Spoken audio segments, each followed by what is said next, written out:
بسم الله الرحمن الرحيم. عن عبد الله بن عمرو رضي الله عنهما قال قال رسول الله صلى الله عليه وسلم: من قال سبحان الله وبحمده غرست له نخلة في الجنة.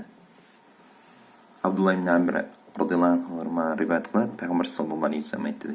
Kimde kim Subhanallahi ve bihamdihi dep aytsa, ağa beyişte bak deyiladi, yani kurma bak deyiladi.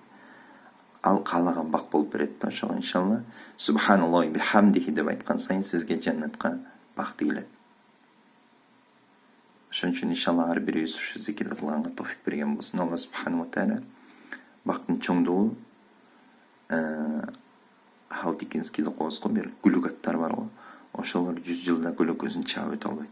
Ушунчалык чоң бак болот да, элестете албайсыз. Ошон үчүн иншалла айтышка товфик берген болсун. Ошон үчүн пайгамбар саллаллаху алейхи айткан: "Ма ла айнун раат, ва ла узун самиат, ва ла хатар ала калби башар."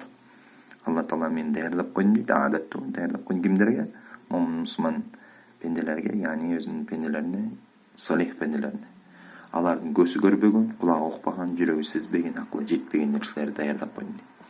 Ошон үчүн иншалла Аллахты зикир кылышка товфик берген болсун Алла Таала.